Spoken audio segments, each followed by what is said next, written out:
नमस्कार। हम BA second year के पेपर फर्स्ट प्रतिनिधि राजनीतिक विचारकों का अध्ययन कर रहे हैं। इसमें हमारा पहला टॉपिक या प्रथम विचारक हैं वो प्लेटो हैं। प्लेटो पाश्चात्य राजनीतिक दर्शन के प्रतिनिधि माने जाते हैं। इससे पूर्व के वीडियो में हमने प्लेटो का जीवन परिचय और उनके न्याय सिद्धांत का अध्ययन किया था। प्लेटो की महत्वपूर्ण पुस्तक रिपब्लिक, जिसका उपशीर्षक न्याय से संबंधित भी है, उसी पुस्तक में प्लेटो ने न्याय का सिद्धांत दिया और एक आदर्श राज्य की कल्पना की जो न्याय पर आधारित होगा। प्लेटो का आज का जो हमारा टॉपिक है वो प्लेटो के साम्यवादी सिद्धांत पर केंद्रित है। साम्यवादी सिद्धांत और शिक्षा सिद्धांत, प्लेटो ने शिक्षा पर भी विस्तृत विचार विमर्श किया है। और तो शिक्षा का सिद्धांत और साम्यवादी सिद्धांत ये दोनों ही प्लेटो के साध्य या प्लेटो का जो लक्ष्य था आदर्श राज्य, उसकी प्राप्ति के साधन हैं। प्लेटो न्याय पर आधारित आदर्श राज्य की स्थापना करना चाहते हैं और प्लेटो के अनुसार इसकी प्राप्ति में जो प्रमुख बाधाएं हैं वो है अज्ञान, प्राइवेट प्रॉपर्टी यानी निजी संपत्ति और परिवार। इन बाधाओं को दूर करने के लिए प्लेटो ने दो रास्ते या दो साधन सुझाए हैं, वो है शिक्षा और साम्यवाद। यानी प्लेटो एक न्याय आधारित राज्य की स्थापना करना चाहते हैं। प्लेटो के अनुसार न्यायपूर्ण राज्य या न्यायपूर्ण समाज वो होगा जिसमें प्रत्येक व्यक्ति अपनी आत्मा के प्रधान गुण के अनुसार उसको जो कार्य करना चाहिए उस कार्य में लगा रहता है और अन्य व्यक्तियों के कार्य में हस्तक्षेप नहीं करता। तो प्लेटो का कहना है कि ऐसे न्यायपूर्ण समाज में जो बाधाएं, समाज की स्थापना में जो बाधाएं आती है, उन बाधाओं को दूर करने के लिए शिक्षा पर ध्यान देने की आवश्यकता है और दूसरा साम्यवाद को लागू करने की आवश्यकता है। प्लेटो ने दो प्रकार का साम्यवाद बतलाया है, संपत्ति का साम्यवाद, प्रॉपर्टी का साम्यवाद, और दूसरा है परिवार या फैमिली का साम्यवाद। तो ये दोनों प्रकार के साम्यवादी साधन हैं, ये सिर्फ अभिभावक वर्ग पर प्लेटो लागू करना चाहते हैं। जैसा कि हमने न्याय सिद्धांत में भी पढ़ा है कि सैनिक वर्ग और शासक वर्ग, इन दोनों वर्गों को अभिभावक वर्ग में शामिल किया जाता है क्योंकि ये एक तरह से अभिभावक के रूप में अपने राज्य की, अपने नागरिकों की सुरक्षा करते हैं, उन पर विवेक के अनुसार ये शासन करते हैं। जिस प्रकार परिवार में अभिभावक अन्य सभी सदस्यों का ख्याल करता है, उनको सुरक्षा देता है, उनको अच्छी तरीके से वो जीवन जी सके ऐसे साधन उपलब्ध करवाता है, तो ऐसे ही काम सैनिक वर्ग और शासक वर्ग अपने राज्य के नागरिकों के लिए करते हैं। तो इन्हें प्लेटो ने अभिभावक वर्ग में शामिल किया है। तो प्लेटो का ये जो संपत्ति का साम्यवाद है ये केवल अभिभावक वर्ग पर लागू है। प्लेटो के अनुसार दार्शनिक वर्ग और सैनिक वर्ग, इनके पास जीवन यापन हेतु आवश्यक जो संपत्ति है वो होनी चाहिए, लेकिन उसके अतिरिक्त उनके पास कोई संपत्ति नहीं हो, उनकी कोई प्राइवेट प्रॉपर्टी है वो नहीं होनी चाहिए, उनके पास अपने कोई भंडार या अपने कोई आवास नहीं होने चाहिए। सोना चांदी जैसी कीमती धातुएं हैं, इनका स्पर्श भी इस वर्ग के लिए वर्जित होगा क्योंकि ये वस्तुएं व्यक्ति में मोह पैदा करती है या स्वामित्व की जो भावना है वो वर्गों में पैदा करती है। और इस वर्ग की जो भी आर्थिक आवश्यकताएं होंगी वो पूरी करना राज्य का दायित्व है। राज्य सार्वजनिक आवास और भोजनालयों की व्यवस्था करे, यानी इनका खुद का कोई आवास नहीं होगा। ये सभी व्यक्ति या ये सभी लोग राज्य के द्वारा उपलब्ध करवाए गए भोजनालयों में भोजन करेंगे, राज्य के द्वारा उपलब्ध कराए गए आवासों के अंदर ही निवास करेंगे। इनके पास अपना कोई साधन या संपत्ति है वो नहीं होनी चाहिए। ऐसा जीवन व्यतीत करने पर जब व्यक्ति के पास संपत्ति नहीं है तो उसे संपत्ति का कोई मोह उसमें नहीं होगा और वो अपने कार्य, जो उसका प्रधान लक्षण है, सैनिक का प्रधान लक्षण है उसका साहस, और दार्शनिक वर्ग है उसका प्रधान गुण है उसका विवेक, तो इन गुणों के अनुसार वो अपने कार्य को पूरा कर पाएंगे और एक न्यायपूर्ण समाज बनाने में वो सहयोग दे पाएंगे। तो यदि ऐसा व्यक्ति, ऐसा जीवन व्यतीत किया जाएगा तो ये वर्ग राज्य की रक्षा में समर्थ होगा।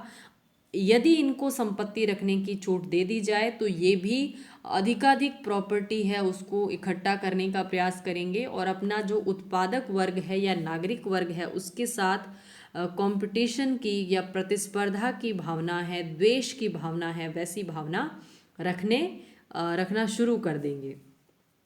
फॉस्टर का कहना है कि प्लेटो है ये अपने अभिभावक वर्ग को संपत्ति का सामूहिक स्वामी नहीं बनाता है, बल्कि अपने अभिभावक वर्ग को संपत्ति का त्याग करने के लिए उद्धृत करता है या उसको संपत्ति का त्याग करने की प्रेरणा है वो देता है। इस साम्यवाद के प्लेटो ने कई आधार बताए हैं। दार्शनिक आधार है, मनोवैज्ञानिक आधार है, यानी संपत्ति है वो मोह पैदा करती है, तो यदि मोह उनमें आ जाएगा तो वो राज्य की रक्षा करने में या फिर विवेकपूर्ण शासन देने में असमर्थ हो जाएंगे। तो इसका मनोवैज्ञानिक आधार भी है और इसका राजनैतिक आधार भी प्लेटो ने बताया है। संपत्ति के साम्यवाद के कुछ उद्देश्य हैं, जैसे सार्वजनिक हित में वृद्धि करना, राज्य की एकता की रक्षा करना, यानी ये अभिभावक वर्ग जब अपने उत्पादक वर्ग के साथ प्रतिस्पर्धा नहीं करेगा, उसके साथ कंपटीशन नहीं करेगा, तो राज्य में एकता बनी रहेगी और ये अभिभावक वर्ग के लिए भी हितकारी होगा, क्योंकि उन्हें अपने जीवन यापन के लिए कुछ भी चिंता करने की आवश्यकता नहीं है। राज्य उनकी समस्त आर्थिक आवश्यकताओं को स्वतः ही पूरी कर देगा। प्लेटो ने अपने गुणों के अनुसार कार्य करने के लिए अभिभावक वर्ग को साम्यवाद पर चलने की सलाह दी है, यानी संपत्ति से दूर रहने की सलाह दी है। लेकिन कई विचारकों के द्वारा इस सिद्धांत की आलोचना भी की गई है। उनके अनुसार ऐसी धारणा सद्गुणों के विकास में बाधक है। स्वामित्व करने की भावना या किसी चीज़ पर हक जताने की भावना है वो मानव की प्रवृत्ति की मूल भावना है। यदि उससे ये हक छीन लिया जाए कि वो किसी भी चीज़ पर अपना स्वामित्व नहीं जता सकते, तो उसकी एक तरह से भावनाओं का दमन किया जाएगा, जो सद्गुणों के विकास में बाधक सिद्ध होगा।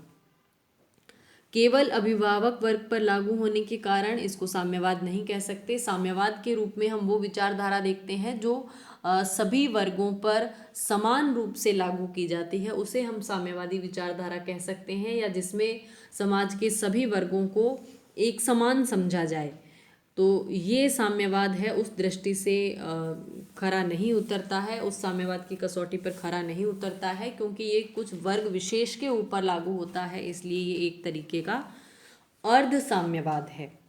और यदि इस अभिभावक वर्ग के पास स्वयं के पास कोई संपत्ति नहीं होगी या संपत्ति से प्रेम क्या होता है, उसका स्वामित्व क्या होता है, ये नहीं समझेंगे, तो ये स्वयं भी संपत्ति संबंधी जो समस्याएं हैं उनको सुलझाने में समर्थ नहीं हो पाएंगे। यानी कि अभिभावक वर्ग संपत्ति नहीं रख रहा है, लेकिन उत्पादक वर्ग के पास में तो संपत्ति है और उनके बीच में संपत्ति को लेकर विभिन्न प्रकार के विवाद है वो उत्पन्न होंगे।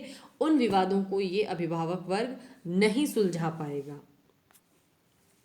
इसके अलावा प्लेटो ने इसी वर्ग के लिए, सैनिक और दार्शनिक वर्ग के लिए, परिवार विषयक साम्यवाद भी का सिद्धांत भी दिया है। प्लेटो के अनुसार अभिभावक वर्ग पूरी कुशलता, एकाग्रता और ईमानदारी से अपने कर्तव्य का निर्वहन करे। इसके लिए जरूरी है कि वो संपत्ति के साथ साथ परिवार के मोह से भी मुक्त हो, यानी उसका अपना कोई परिवार नहीं होगा, किसी स्त्री है उसका कोई पति नहीं होगा, उसके बच्चे नहीं होंगे, या पुरुष है उसकी कोई स्त्री अथवा उसके भी बच्चे नहीं होंगे, यानी वो फैमिली एस्टेब्लिश नहीं करे। परिवार है वो व्यक्ति के लिए मोह का सबसे बड़ा कारण होता है और इस मोह के कारण वो अपने कर्तव्यों को निभाने में कभी कभी चूक कर बैठता है या उनसे कर्तव्य निभाने से उसमें गलती हो सकती है। तो प्लेटो कहते हैं कि अभिभावक वर्ग के स्त्री और पुरुषों में से कोई भी निजी परिवार नहीं बनाएगा। स्त्रियां सबकी समान रूप से पत्नी होगी, व संतानें भी सबकी समान रूप से होगी। न तो संतान अपने माता पिता को जान सकेगी और ना ही माता पिता अपनी संतान को जान सकेंगे। तो प्लेटो ये साम्यवाद स्थापित करके चाहते हैं कि अभिभावक वर्ग है उसको ये मेरा बच्चा है अथवा ये मेरी पत्नी है, इस तरह के मोह से उसको मुक्त करना चाहते हैं। और इन सब स्त्रियों, पुरुषों और इस तरह से उत्पन्न होने वाले बच्चों, इनमें कोई भी एक दूसरे के ऊपर हक ना जताए और एक दूसरे की चिंता ना करे। इससे निष्फिक्र एक दूसरे की चिंता से छुटकारा प्लेटो इन लोगों को दिलवाना चाहते हैं, ताकि जिम्मेदारी के निर्वाह में कोई बाधा पैदा ना हो। और प्लेटो का कहना है कि ये स्त्री और पुरुष जो इस तरह से साथ में रहते हैं, संतानोत्पत्ति करते हैं, ये सब मिलकर एक वृहद परिवार का आकार ले लेता है। और ये आनुवंशिक दृष्टि से भी उपयोगी है, क्योंकि विवेकपूर्ण या साहस के गुणों से युक्त स्त्री और पुरुषों में जब संबंध बनेंगे और उनसे पैदा होने वाली संतानें हैं वो भी आनुवंशिक दृष्टि से अच्छे गुणों को धारण करने वाली होगी और एक तरह से उत्तम नागरिक है उनका जन्म हो सकेगा। स्त्रियों के समान अधिकारों की वकालत प्लेटो ने की है। तो ये स्त्री मुक्ति के लिए या उनके अधिकारों के लिए ये सिद्धांत काफ़ी हितकारी है, क्योंकि स्त्रियों पर भी जो प्राचीन समय से पुरुष का स्वामित्व समझा जाता है, प्लेटो ने उस अवधारणा को भी इस सिद्धांत में चुनौती दी है। स्त्रियां हैं वो किसी की पत्नी नहीं मानी जाए, या उनको भी जो पारिवारिक चिंताएं हैं या जो मायाजाल है उससे प्लेटो ने मुक्त रखने की कोशिश की है। परिवार का ये जो साम्यवादी सिद्धांत है इसकी अरस्तू ने भी आलोचना की है। अरस्तू का कहना है कि स्त्री और पुरुष की समानता भ्रमपूर्ण है, दोनों में मौलिक भेद है। यहाँ पर अरस्तू अपने गुरु प्लेटो से काफ़ी भिन्नता रखते हैं। उनके अनुसार स्त्री और पुरुष को समान नहीं माना जा सकता, उनमें कुछ मौलिक भेद हैं और वो भेद बने रहने चाहिए, क्योंकि वो समाज के लिए हितकारी है। उनके कार्यों में, उनकी भावनाओं में, उनके विचारों में फ़र्क होता है और वो फ़र्क है वो बना रहना चाहिए। दूसरा, पति पत्नी के संबंधों की पवित्रता को प्लेटो ने ध्यान में नहीं रखा और मानव मनोविज्ञान की अवहेलना की है। इसके साथ ही जब प्लेटो कहते हैं कि आनुवंशिक रूप से उत्तम नागरिक पैदा होंगे जो हष्टपुष्ट हों और जिनमें विवेक और साहस की प्रधानता हो, तो अरस्तू का कहना है ऐसी श्रेष्ठ संतानों की उत्पत्ति की कोई गारंटी नहीं है और ये एक अनैतिक व्यवस्था है। परिवार का इस तरह से अंत करना अनुचित है, क्योंकि परिवार ही मानव में नैतिक गुणों को डालने वाला प्रथम साधन होता है, या परिवार ही मनुष्य की प्रथम पाठशाला है जो उसमें नैतिकता और सद्गुणों का विकास करने में सहायक होती है। कोई किसी की स्त्री नहीं है, कोई किसी का पति नहीं है, या संतानें माता पिता को ना जाने, माता पिता संतानों को ना जाने, इस तरह के पशु जगत के नियम यदि मनुष्यों पर लागू किए जाते हैं तो अरस्तू इसे काफ़ी अव्यावहारिक समझते हैं। तो प्लेटो ने अपने स्वप्न या अपना जो उनका अंतिम लक्ष्य था आदर्श राज्य की स्थापना, उसके लिए साम्यवाद को एक साधन के रूप में अपनाने की वकालत की है। ये साम्यवादी सिद्धांत कई दृष्टि से कई पक्षों पर खरा नहीं उतर पाता है। ये कहीं कहीं अव्यावहारिक लगता है, क्योंकि इसने परिवार नामक संस्था का बिल्कुल अंत करने की वकालत की है। तो कई विचारकों ने इसको नैतिक दृष्टि से अनुचित भी माना है, और निष्कर्ष रूप में यदि देखा जाए तो इस साम्यवाद की जो सफलता है या इससे जो आदर्श राज्य की स्थापना हो सकती है, ये थोड़ा संदेहपूर्ण लगती है। और इस बात का आभास प्लेटो को स्वयं भी हो गया था। इसीलिए जब रिपब्लिक में प्लेटो आदर्श राज्य की कल्पना करते हैं तो ये साधन उन्होंने सुझाए हैं, शिक्षा और साम्यवाद। लेकिन प्लेटो की जो अंतिम पुस्तक है लॉज, उसमें प्लेटो ने ये महसूस कर लिया था कि इस प्रकार के आदर्श राज्य की स्थापना नहीं हो सकती। शिक्षा और साम्यवाद को अपनाने के बाद भी ऐसे आदर्श राज्य की स्थापना संभव नहीं है। तो प्लेटो ने अपने जो लॉज, अंतिम पुस्तक थी लॉज, उसमें रिपब्लिक से अलग विचार प्रस्तुत किए हैं और उप आदर्श राज्य है उसी से प्लेटो ने संतुष्टि करनी चाहिए है। आदर्श राज्य नहीं है, उप आदर्श राज्य है, उसकी भी स्थापना कर ले तो प्लेटो संतुष्ट हैं। और इस पुस्तक में प्लेटो सीमित संपत्ति रखने की और परिवार रखने की छूट है वो अपने सैनिक और दार्शनिक वर्ग को ऐसी छूट है वो प्लेटो प्रदान करते हैं।